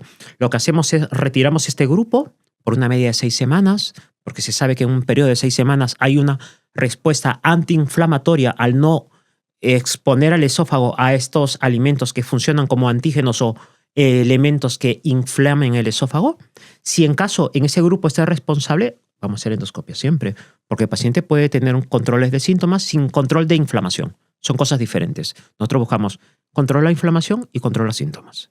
Las dos cosas. Hacemos endoscopias, hacemos biopsias. Si vemos que las biopsias están perfectas, perfecto. En ese grupo está el responsable de tu enfermedad. Entonces empezamos a introducir uno de ellos. ¿Cómo? Diariamente. ¿Y qué hacemos? Nueva endoscopia. ¿Cuánto? Más o menos una media de 6 a 8 semanas. ¿Por qué? Porque no le va a dar síntomas si está el responsable, pero sí va a dar inflamación. Si en caso volvemos a hacer biopsias y vemos que hay inflamación, ok, ya sabemos que no puedes comer nunca en tu vida. Seguimos con los restantes. Pero son tratamientos difíciles. Debo decir que muy lento, ¿no? Eso suena muy lento. Muy lento y muy costoso para el sistema sanitario público. Claro, te iba a decir. Es que imagínate, estamos hablando de hacer endoscopias cada 2 o 3 meses a un mismo paciente. Es costoso y tenemos recursos escasos. Y eso no es una cosa que es un secreto. Tenemos recursos escasos y la optimización de recursos tiene que ser la mejor, usarlo lo mejor posible. Entonces, y además es difícil. Es que es muy difícil vivir sin 1 o 2 de estos alimentos toda tu vida. Y no es que venga, pues doctor, ya está esto, ya identifiqué son estos 2 alimentos. Me voy y nunca más lo vuelvo a ver a usted. Mentira. Porque a veces hay pérdida de respuesta. Pero no solamente con los alimentos. También puede pasar con el protector gástrico, puede pasar con el corticoide o puede pasar con el medicamento biológico. Por eso es que tenemos que hacer controles. Wow. Sí. ¿Y no tiene una base autoinmune también? Sí, es una enfermedad inflamatoria en la que las defensas son las que activan y genera ello, pero en realidad no es una enfermedad autoinmune per se. O sea, no es la enfermedad autoinmune típica como un lupus o una artritis reumatoide, por poner un ejemplo. En realidad es una enfermedad más inflamatoria. Vale. Es verdad que cuando hablamos de enfermedad inflamatoria, la parte de las defensas, y en este caso hay un tipo de defensas peculiares que se llaman eosinófilos, se llama esofagitis eosinofílica, tienen un componente es inflamatorio, es plenamente inflamatorio. Bueno, el eosinófilo es que se aumenta cuando hay alergia, ¿no? Sí, correcto. Pero que aunque esto nos confunde decir, vale, pues voy al alergólogo. No, es que los alergólogos valoran relaciones de manifestaciones en alguna parte del cuerpo de alergias por medio de ciertas proteínas que se llaman inmunoglobulinas. No valoran enfermedades mediadas celularmente como son los eosinófilos. Entonces es verdad que al menos actualmente el apoyo de los alergólogos no está considerado como indispensable en el manejo de esta enfermedad. Pero debo decir que en situaciones en las que el paciente no está respondiendo de nada, mis compañeros de alergología me ayudan. Pero no está... no es como imprescindible, vamos a decir. Para nada. Las guías actuales indican de que no. Vale, entonces es genético, ¿eh? Tengo que tener el gen para... Hay tendencia a la agregación familiar. Hay familias en las que más de uno tienen esofagitis eosinofílica. Tengo una familia muy peculiar que es padre y hermana y hermano. Sí, hay una tendencia a la agregación familiar. Pero no es sinónimo de que si yo tengo esta enfermedad, mis hijos tienen que tenerla. Vale, ok. Bueno, pues vamos a la parte final, que hemos dejado el órgano... Bueno, yo creo que uno de los órganos más difíciles, sensibles, importantes y vitales que tenemos, que es el páncreas, ¿no? Siempre dicen que si estás tocado del páncreas, la muerte está acechándote. Es un órgano que da miedo. Y mencionar la palabra páncreas da miedo. Pero bueno, hay que darte él. Hay que ponerle cara. Si hay alguna enfermedad, hay que ponerle cara y hay que tratar de prevenir. También, que es una cosa muy importante. Entonces, el páncreas es un órgano conocido que tiene funciones de no solamente regular los niveles de azúcar, sino eminentemente digestivo. 100% digestivo. Por lo cual, si nuestro páncreas funciona mal, lo notaremos en la parte digestiva. Vale, ¿cuáles son las enfermedades más comunes del páncreas? Evidentemente, la diabetes. Sí, pero eso vamos a hablar de la diabetes. Tiene que ver una enfermedad con respecto al páncreas exocrino, el páncreas de las hormonas, el páncreas de la regulación del azúcar, de la glucosa. ¿Vale? Y hay un páncreas exocrino. El endocrino es el endocrinólogo que maneja la diabetes y el exocrino es el que manejamos los digestivos. O sea, dividimos el páncreas como en 2. Correcto. Vale, endocrinológico es el del endocrino, que sería el de la diabetes. Y el exocrino, que tiene que ver con las sustancias digestivas, con las enzimas digestivas y es la que nos metemos nosotros, los médicos digestivos, correcto. Vale. Enfermedades más prevalentes, pancreatitis aguda, pancreatitis crónica, lesiones quísticas del páncreas. Los quistes abundan porque ¿quién no se ha ganado un TAC de abdomen en su vida? Yo todavía. ¿Quién no qué? ¿Quién no se ha ganado una tomografía en su vida? ¿Por qué? ¿Y si es verdad lo de los quistes ahora que dices, Bueno, es que claro. ¿Pero y por qué? ¿Por qué hay quistes? ¿Hay cuántas cosas del páncreas? Venga, hay muchas. Bueno, y termino con el cáncer de páncreas. Que ya sería... Claro, el sine qua non. Y hay muchos tipos, o sea, no es tan sencillo. Hay algunos cánceres de páncreas, imagínate, que se pueden tratar con medicamentos y van bien y no se operan. Y es más, hay algunos cánceres que no es el cáncer típico, que lamentablemente tuvo, por ejemplo, Rocío Jurado, lo tuvo Steve Jobs, por poner a dos personas súper conocidas, que es el adenocarcinoma de páncreas. Hay otros tumores de páncreas que se llaman tumores neuroendocrinos, en cuyo caso, si no funcionan, porque no secretan hormonas, y son pequeñitos, ni se opera. ¿Y no es peligroso que eso luego se convierta en...? Bueno, pero es que operar un páncreas es una cirugía compleja. Claro. O sea, hay más riesgo de operar que de dejarlo ahí, claro. En esas situaciones sí. Pues hay indicaciones muy claras. Vale. Sí. Vale, venga, vamos entonces. Sí. Páncreas. Sí. Exocrino. Sí. ¿Qué funciones tiene? ¿Qué hace en la digestión? ¿Cuáles? Sí. Hay enzimas encargadas de digerir la parte de las proteínas. ¿Se secretan desde ahí? Se secretan desde ahí. ¿Y se fabrican ahí? Y se fabrican allí. Hay enzimas encargadas de la digestión de la parte de los carbohidratos en menos cantidad y sobre todo de los lípidos. Sobre todo por los lípidos. Ciertamente hay enzimas digestivas a nivel de la boca, hay enzimas digestivas a nivel del estómago y hay enzimas digestivas en el intestino. Pero el que le da 20 vueltas a todos es el páncreas. Es el principal órgano secretor de enzimas digestivas de toda la vía digestiva, por lo cual enfermedades del páncreas condicionarán ello. Es verdad que, por ejemplo, un paciente con pancreatitis aguda nunca estará sentado aquí, porque el paciente con pancreatitis aguda es un cuadro agudo, dicho de otro modo, está perfecto y en un segundo empieza con un dolor insoportable y se va a urgencias. Un paciente con una pancreatitis crónica o un paciente con cáncer de páncreas, lo que puede pasar es que funcione mal el páncreas. Y es la manera como se puede empezar a dar cuenta. Y si funciona mal el páncreas, que hemos dicho que es un órgano digestivo, ¿qué va a pasar? Va a haber malas digestiones. Y no se asusten con el tema de me hincho, que no será un tema del páncreas. Pero hay que prestar atención y es un signo de alarma si empiezo a perder peso independientemente de que no lo esté buscando. No, obviamente no todo es el páncreas. Afectaciones de páncreas conllevan pérdida de peso. Correcto. Involuntaria. ¿Por qué?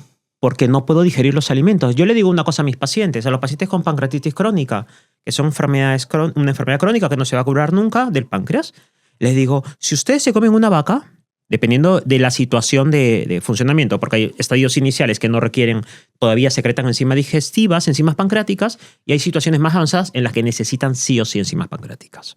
Entonces, yo le digo a mis pacientes que están en estos estadios más avanzados, si ustedes se comen una vaca, la van a echar la vaca por abajo. Tal cual entra, sale. Efectivamente, porque no tenemos capacidad de digestión de lo que estamos consumiendo. En esa situación le damos enzimas de páncreas. Tenemos enzimas digestivas en unas pastillitas que ayudarán a digerir el alimento y lo que hacemos es simulamos el funcionamiento del páncreas. ¿Y el que tiene pancreatitis crónica tiene más riesgo de desarrollar cáncer de páncreas? Sí. Es otra de las tantas condiciones, es uno de los factores de riesgo a los que se exponen estos pacientes. Es verdad que no es lo mismo una pancreatitis crónica por causas genéticas, que hay causas genéticas de menos riesgo, una causa genética de mucho riesgo de cáncer de páncreas. No es lo mismo una pancreatitis crónica de un paciente alcohólico que sigue bebiendo o de un paciente fumador que sigue fumando. Porque el alcohol y el tabaco sabemos que mala cosa es malo para todo. Y obviamente son de los principales factores de riesgo junto con obesidad, junto con consumo de azúcares en cantidades elevadas, y el sedentarismo y obviamente la parte genética que ya no podemos controlar de generar de ese riesgo de cáncer de páncreas. ¿Cuáles son las causas de una pancreatitis aguda o crónica? Sí, las causas de la pancreatitis aguda a nivel mundial depende de la población. Si lo hablamos en países de Europa del Este donde hay mayor consumo de alcohol que por ejemplo que aquí, sigue siendo la primera a nivel mundial es de la aguda, son la litiasis, las piedritas en la vesícula. La vesícula es un órgano básicamente que sirve para reservorio de bilis y va secretando la bilis cuando lo vamos necesitando con la ingesta de alimentos. Entonces, a veces se forma piedritas, cálculos de colesterol, que es la principal, la más frecuente. Esta se sale en una de las veces que está trabajando y obstruye el punto de salida de drenaje de la parte de la vía de la bilis y la parte del páncreas, y eso obstruye. Esa es la causa mundial. 60% de media de la pancreatitis aguda es por piedritas en la vesícula. El otro 20 o 30%, Europa del Este tiene mayor consumo de alcohol. ¿Pero el alcohol causa pancreatitis aguda? Sí, el consumo crónico en cantidades está muy conocido. ¿Qué alcohol? El alcohol. Hay una cosa también que me dicen, doctor, pero yo bebo alcohol de muy buena calidad, ¿eh? Y con comidas, que nunca solo, y nunca me emborracho. Claro, ahí tengo que hablar mucho. Claro, el alcohol es un tóxico. Sí, en su degradación, en su consumo, en su procesamiento, a nivel del páncreas lo que va a producir es una serie de sustancias dentro de la que está el ácido acetilsaldehído, sustancia tóxica, conocida. Es un producto de degradación del alcohol. Y dependiendo de la cantidad que consumamos y la cantidad y el tiempo que consumamos, va a generar que las células que tenemos en el páncreas que se encargan de decir, venga, pues, tú eres malo, venga, te controlo. Venga, tú eres malo, te controlo. Se llaman células estrelladas. Son nuestras células de defensa del páncreas. Va a haber hiperactivación sostenida y constante, y con tanta activación y tanto daño que le metemos, tratando de controlar ellas de que tu páncreas no se afecte, terminan muriendo y se cicatrizan. La cicatrización mala. Y la cicatrización será la pancreatitis crónica. Entonces, cantidades elevadas sostenidas en el tiempo condicionan pancreatitis aguda. Si mantienen el consumo de alcohol en el tiempo, el cuadro repetitivo o el mismo consumo, por lo que acabo de explicar, terminará desarrollando la pancreatitis crónica, en cuyo caso hablamos de que la primera causa de pancreatitis crónica en el mundo entero es el tabaco y el alcohol. Porque en el tabaco también salen esas células estrelladas.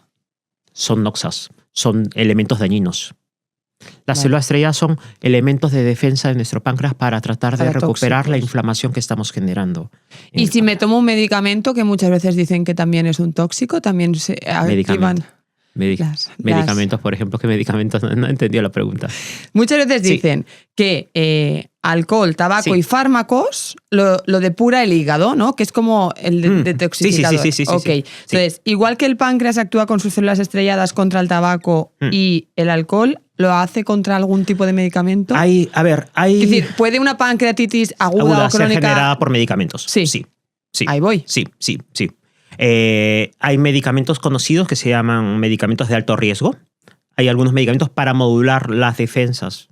Unos medicamentos que se llama acetoprina, por poner el ejemplo por excelencia. Vale. Y tiene capacidad de generar pancreatitis aguda al inicio del proceso, en los primeros meses de consumo. Pero es verdad que será raro que tu medicamento de los triglicéridos o tu medicamento de las defensas que estás tomando por alguna enfermedad de las defensas que tienes en el cuerpo te condicionen una pancreatitis aguda. Más probable será que te la condicionen piedritas en la vesícula. Vale. O el alcohol o el tabaco que consumes de manera diaria. Porque aunque se conocen que estos consumos altos de alcohol son factores de riesgo, es más riesgoso mantenerlo de manera sostenida, cantidades medias, y se estima que obviamente entre mujeres y hombres hay diferencias. 40 gramos de alcohol al día en una persona por más de 5 años de media, teniendo en cuenta que puede haber cosas genéticas que no las conocemos del paciente, tiene ya capacidad de manifestar una pancreatitis aguda, en la mujer es 30 gramos. El alcohol es complicado. No vamos a decir que nadie bebe aquí, porque una copita de vino cae por lo menos de vez en cuando. Y totalmente. El tabaco, yo ya tengo una pelea frontal contra el tabaco. Será porque no fumo y será porque he visto muchos pacientes con enfermedades relacionadas con el tabaco que ya no están en este mundo.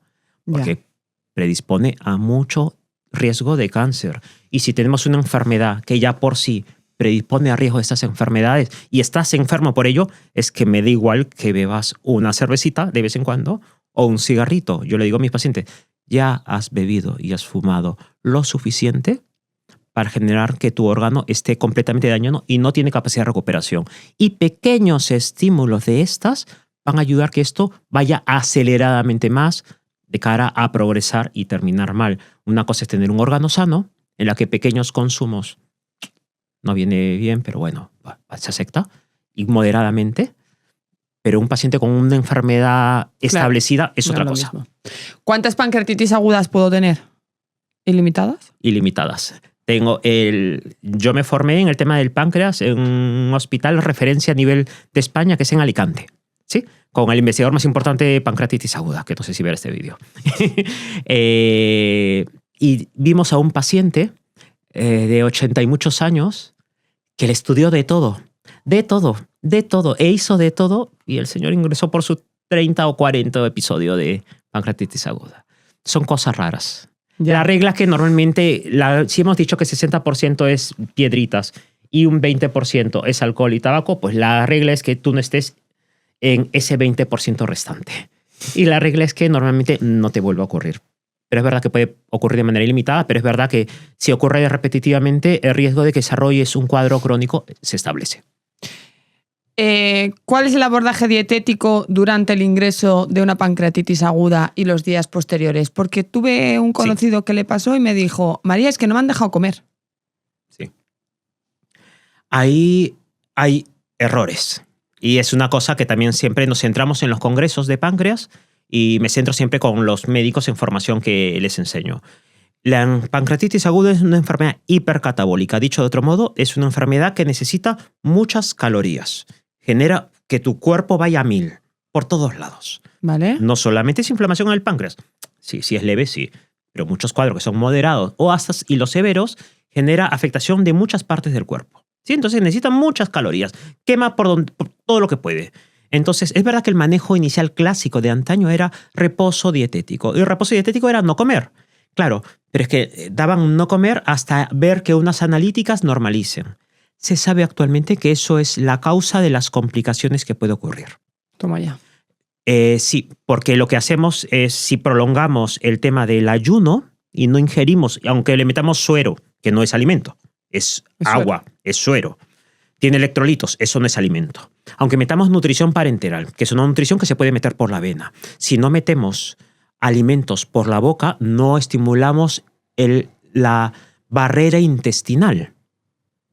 Generamos alteración de esa barrera intestinal y aumenta la permeabilidad intestinal. Y se ha visto que esto es un causante más que conocido de, en ciertos cuadros moderados y más aún en los graves, de que si no le damos de comer pronto al paciente, las bacterias del intestino con esos aumentos de permeabilidad del intestino van a pasar a las zonas inflamadas de dentro de la tripa que ha generado la pancreatitis y va a generar un cuadro infectado.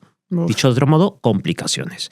Entonces es incorrecto dar un reposo de no consumir nada de manera prolongada. Es en cuanto se puede dar de comer, hay que dar de comer. Y si no se puede dar de comer, estimulamos. Hay algunas contraindicaciones muy claras. Si tu intestino no funciona y si está paralizado por el dolor, pues no te puedo dar. Por la boca, por la boca, nada. Hay algunos pacientes que tienen temor o les genera un poquito de molestias. Entonces, en esos pacientes, ¿qué hacemos? Podemos meter una sondita por la nariz. Nasogástrica. Nasogástrica, que tiene igual de utilidad. Hasta hay una que usamos nasoyeyunal, que ya de la nariz al yeyuno. Entonces, alimentamos por ahí. ¿Pero para qué? Para poder permitir mantener un tema de trofismo, de permeabilidad intestinal correcta, porque queremos tratar de evitar que haya ese paso de bacterias del intestino, esas colecciones que están dentro de la tripa, secundaria a tanta inflamación que ha pasado, que va a generar que tenga un paciente más riesgo de complicaciones. Porque una cosa es tratar un paciente con una pancreatitis aguda con una colección de 5 o 6 centímetros que no esté infectada, y otra cosa es uno de un paciente que tiene el mismo tamaño o más pequeñito, más fácil todavía, pero infectada. La infección aumenta el riesgo de complicaciones y hasta de mortalidad. Entiendo que lo que hay que llevar es una reducción en el consumo de grasas y hacer una progresión en el aporte de grasas. No necesariamente. Hemos dicho que inicialmente si la primera causa de la pancreatitis aguda es las piedritas en la vesícula, es verdad que el consumo de grasas va a estimular el funcionamiento de ello, por lo cual la dieta baja en grasas es un elemento indispensable.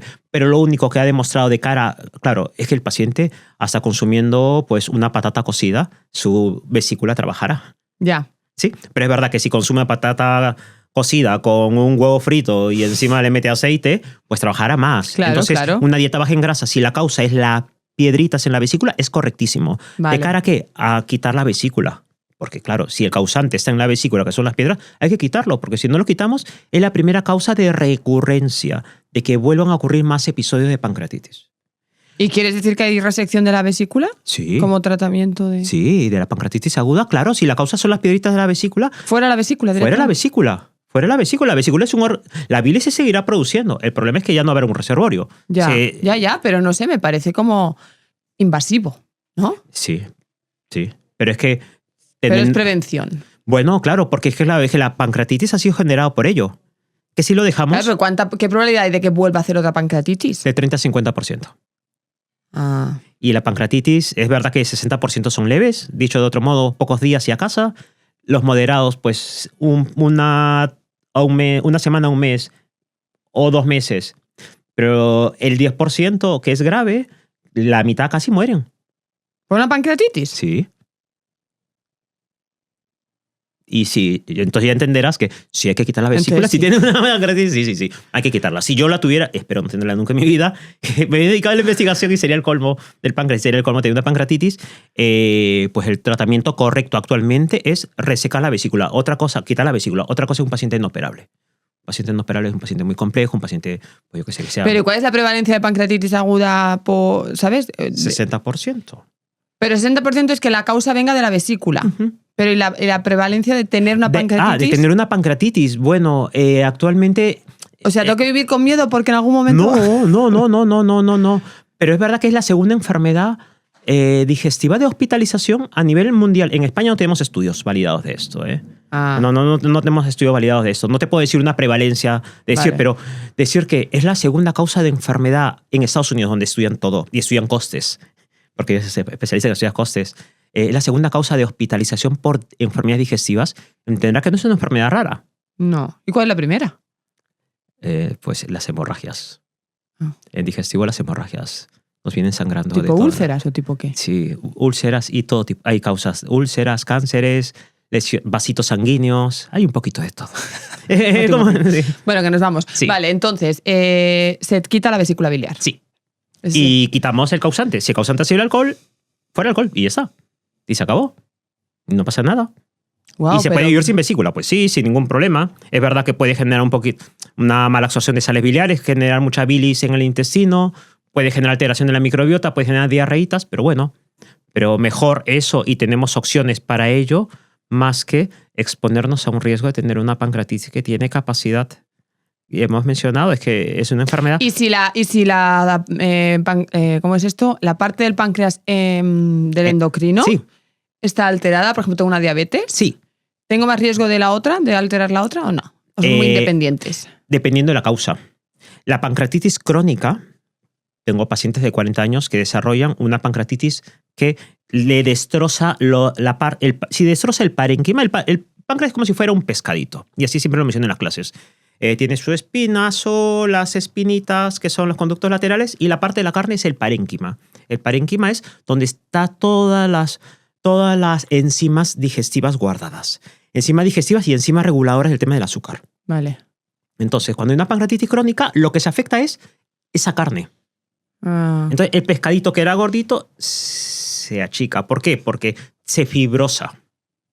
Y si se fibrosa, no secreta ni sustancias encargadas de regular el azúcar, por lo cual hacen unos episodios de diabetes altísimos y unos episodios de diabetes de hipoglucemias, de azúcar súper bajo, súper graves, y hacen mal funcionamiento. Entonces, es verdad que el paciente con pancreatitis crónica, dependiendo de la causa, puede terminar desarrollando una diabetes especial que se llama diabetes 13. Que es una diabetes complicada porque su capacidad no solo es un problema de regular los niveles altos, también hay un problema de regular los niveles bajos. Eso también se encarga el páncreas. Pero un páncreas sano. Pero es que ese paciente no tiene un páncreas sano, lo tiene destrozado. ¿Y con la aguda también te puede afectar luego el azúcar? Sí. Dependiendo del nivel de afectación. Claro, una cosa es si hablamos del pescadito, cabeza, cuerpo y cola, que son justamente las partes del páncreas. Si afectas la cabeza, afectas casi el 50% de producción de toda la parte del páncreas. Tengo pacientes que han afectado a cabeza y cuerpo y les ha quedado una pequeña cantidad de la cola. ¿Y eso depende de qué? La respuesta inflamatoria que tengas, si eres obeso, tienes más riesgo de generar una inflamación sistémica. Ya hablamos otra cosa súper compleja, que es la obesidad y causante de inflamación sistémica crónica de bajo grado. Claro, o sea, Y si no tenemos, porque no sabemos que el paciente también tiene una capacidad genética inmune muy alta de cara a respuestas inflamatorias, pues termina desarrollando una pancreatitis, por lo cual, o sea, tener tranquilidad y confianza, por favor, de cara a consumir sus alimentos, una alimentación sana como de toda la vida, sin más. O sea, cuidar del páncreas es el estilo de vida saludable como con... Correcto, y las recomendaciones que se dan en estos pacientes de cara al alta son dieta mediterránea por la capacidad antiinflamatoria que tiene global.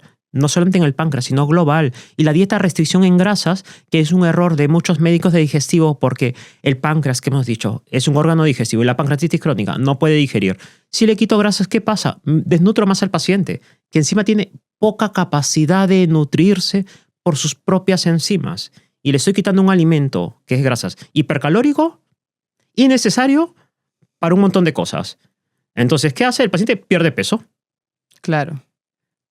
Y el empeora. Empeora. Y el perder peso y hablar de la sarcopenia es otro tema que no voy a hablar porque me gustan mucho esas cosas y que viene muy mal para múltiples enfermedades crónicas. Bueno, claro, porque supongo que la pérdida de peso principalmente será a partir de masa muscular. Luego ya luego tirará de grasa si la hay, pero... Efectivamente. Se generará una sarcopenia fijo. Efectivamente. Claro, madre mía. Bueno, muy interesante. ¿Crees que nos falta algo a mencionar sobre el páncreas? Que bueno, habrá 3.000 millones de cosas a mencionar, pero así de cara a nuestro público y la gente que se preocupa por su salud pancreática. Sí, alimentarse sano, hacer una dieta regular, que alimentarse es una dieta variada, no es una dieta restrictiva. Estilos de vida saludable, practicar actividad física, tratar de evitar el sedentarismo. Tener en cuenta que el consumo de tóxicos, el alcohol, por más de que sea un vino por más normalizado que esté. Y por más normalizado que esté. Y por más que alguna vez me puedan ver bebiendo una cervecita. No es correcto un consumo crónico en cantidades elevadas y repetitivo. Tener en cuenta, el tabaco es un tóxico muy conocido para muchas cosas. Y poca cosa más. Después, no se preocupen tanto de la salud pancreática, que por suerte hay poca prevalencia de este tipo de enfermedades, pero si hablo, claro, del cáncer, si me meto al mundo del cáncer, me meto en un mundo complejo, porque el cáncer de páncreas se está preveyendo que vaya a ser el tercer responsable en el mundo de cara al año 2050 de mortalidad. Y estamos actualmente en el puesto número 11. Wow. Porque está, claro, es que es muy complejo. Hablar de investigación del páncreas era muy complejo.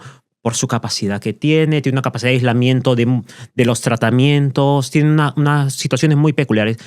Hacer vida normal, hacer la vida lo más saludable, correcta, sin más, sin cosas restrictivas. Y por suerte hay poca prevalencia de estas enfermedades. Así que no se preocupen tanto. Bueno, entonces, por acabar, ¿algo que mencionar así en general de nuestra salud digestiva? ¿Algún hábito que destacarías sobre otro? ¿Algún mensaje que te gustaría que se llevara a la audiencia? Que no, yo he mencionado muchas cosas, que por favor no se alarmen con respecto a las enfermedades, que la mejor manera de tratar las enfermedades es prevenir que aparezcan.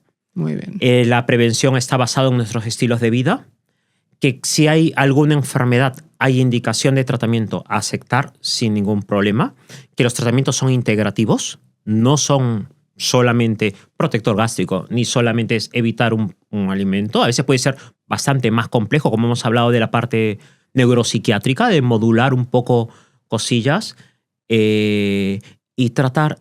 Y le digo eso a los pacientes, que tengo muchos pacientes con este tipo de enfermedades, saber que se puede mejorar calidad de vida, aunque no tengan enfermedades mortales, pueden vivir mejor. Y para eso tienen un equipo de profesionales que, gracias a Dios, con todos los conocimientos que tenemos actualmente, sabemos que el manejo es bastante más amplio de lo que era ello, y entre un equipo de profesionales podemos ayudar a mejorar su calidad de vida y aunque tengan un intestino irritable o una enfermedad que no mata, puedan disfrutar la vida de la manera más correcta. Estupendo. Pues Juan Rodríguez, no sé si nos quieres recordar dónde podemos verte, seguirte o consultarte. De redes sociales poco. ¿Vale? La verdad, bueno, yo trabajo en Vitas Lleida. Sin ningún problema estoy para ayudarlos.